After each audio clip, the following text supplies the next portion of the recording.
Welcome to Star Secrets by Brooke, where fame gets real. Secrets, all with a touch of elegance. Hit subscribe and step inside the world they don't want you to see. Picture Donald Trump, black marker in hand, signing a letter directly below a nude woman's drawing. Yes, it's real news, not a joke. Welcome to 2025, where the President of the United States switches between governing the affairs of the nation and drawing birthday cards suitable for a bartender. And as if all that weren't enough, he even manages to bicker with Stephen Colbert, get gunned by South Park, and promise to defend children, all the while carefully not speaking with the victims. It's the sort of situation that has you pause between laughing, weeping, or calling for popcorn.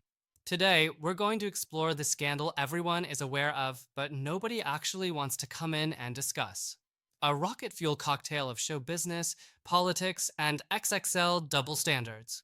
So, buckle up, and if you desire this sort of super spicy truth to continue circulating, do what you need to. Subscribe, like, and press the bell like it's a nuclear red button because here, each video is an act of preemptive attack on hypocrisy. It begins like an ancient playground rivalry. Donald Trump, with microphone in hand, Libra. Colbert, no talent. Kimmel, no talent. Fallon, no talent. There you have it, 3 missiles, 3 talk shows destroyed, at least in his mind, because in the real world, these guys are still on television. And him, well, he's just President of the United States in 2025, which clearly leaves lots of spare time to badmouth evening television. Colbert clearly doesn't take any crap. Instant reply, I already knew. And then he thanks Trump for the gratis publicity of his show. It is like a person slapping your face with a megaphone on the street, and you place the audio on your business card. But there is an aftertaste that is a little bitter because, in the turn of a punchline, we find that old file attached to the shoes of Trump, Jeffrey Epstein. Yes, that Epstein, the gossip, the pictures, the accounts, all that tiny socialite history comes back. No need to plot, it's there in the files.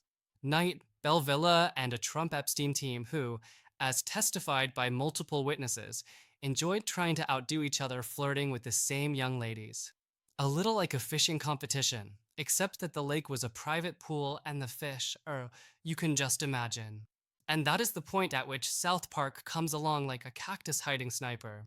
Because for them, it's not merely a chatroom dispute, it's an all-you-can-eat buffet of attraction.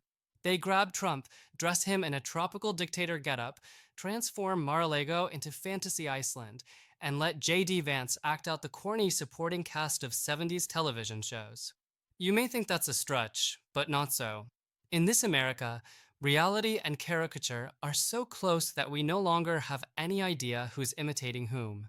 Imagine I told you that this is only the warm-up because what follows almost makes you want to subscribe to South Park just to confirm that we weren't dreaming. And then, we get to the masterpiece moment of Trumpian storytelling. When asked why he lost contact with Jeffrey Epstein, Trump exclaims, "He did something inappropriate. He hired my staff." There you have it, not the charges of sex trafficking minors, nor the FBI investigations. No, the actual crime of Epstein was swiping the chef who prepared his omelets. We are no longer in ethics, we're in IKEA stock. Sex trafficking. Okay. Employee poaching, absolute relationship destruction. Sort of like a fireman refusing to extinguish a flame because you took his lighter. But hold up, it's better than that. The Wall Street Journal then has a historical bombshell. A 50th birthday letter written by Trump to Epstein. Not a greeting card with a puppy and a balloon. No, a page adorned with a black marker sketch of a nude woman with Donald's signature where even HBO would think twice about zooming in. This isn't politics anymore. This is a sketch room for lazy billionaires, and let us remind you, at that point in time, this guy was already thinking about running for president. Picture the campaign strategy sessions. Donald to try and attract the female vote. We considered, perhaps not doing NSFW sketches, or I'll do 2. And all this happening, and his supporters still waving the slogan, protect the children around as if everything was fine. It's political equivalent to preaching about being vegan while having a Big Mac in each hand. What's really now is what do we not yet know? With all we've heard, you'd think the top priority would be listening to the victims. Wrong. The focus is resolving the political issue. And it's plain as day. CNN reports that there was a high-level conference on the Epstein matter at the White House with Vice President Jade V, former prosecutor Pam Bondi, FBI leader Kash Patel, and not one, I mean not one, survivor or victim advocate at the table. It's like planning an end-of-the-world conference at an all-you-can-eat buffet. These sessions are less a pursuit of justice and more a communications seminar. The session is brought up at the last moment to bypass the cameras. Crisis management, not criminal responsibility, is debated. It's an episode of The West Wing scripted by a PR attorney. And yet Trump vows he'll declassify the Epstein list. Spoiler, he doesn't. Consequently, supporters chant, "Protect the children," at every protest, but pro-Trump networks spend their time ridiculing Colbert more than allowing victims a voice. Families keep writing letters, calling, and testifying, but their voices are still trapped in a non-priority administration inbox. We're dealing with individuals whose lives have been ruined by a powerful network, and the political response looks like an internet service provider customer service department. Your suffering matters to us. So much estimated waiting endless.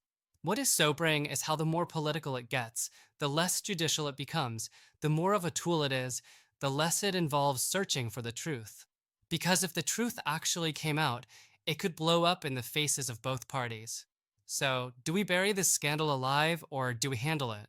South Park does not play half measures. No, when they pull the trigger, they fire the whole magazine. In the first shot, Trump is depicted as a mix of tropical dictator and holiday club host for billionaires. Mar-a-Lago is Fantasy Island complete with plastic palms and butlers looking like Miami Vice extras. Second shot, Jay Vance, current vice president, reused as a slick sidekick from some old 70s show. The type of actor who always has a flashlight but never uses it. And it doesn't end there. Kristi Noem, governor and Republican candidate turned into a robot whose face detaches every 5 minutes, fixed by a meager amount like a Formula One vehicle. This isn't satire anymore, it's a technical audit. And while we're having fun, South Park sneaks in its actual bullets. Inflation that vacuums up wallets, immigration that incinerates TV sets, and most of all, this shared dependence on monthly subscriptions. Because sure enough, the typical American nowadays subscribes to more streaming sites than they have socks in pairs. And this is where I must caution you.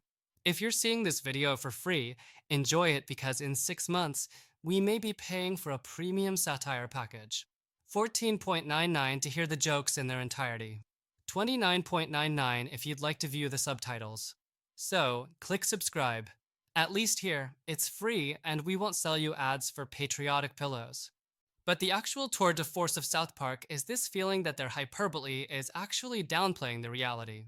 When a president of the United States can appear in the same sentence as black marker naked women drawing and foreign policy, the writers are no longer leading the world, they're lagging behind it. And that, friends, is maybe the most frightening indication of 2025. So, if caricature is now passé, what's left to offend? Perhaps inwardly, the Epstein scandal is not a scandal anymore.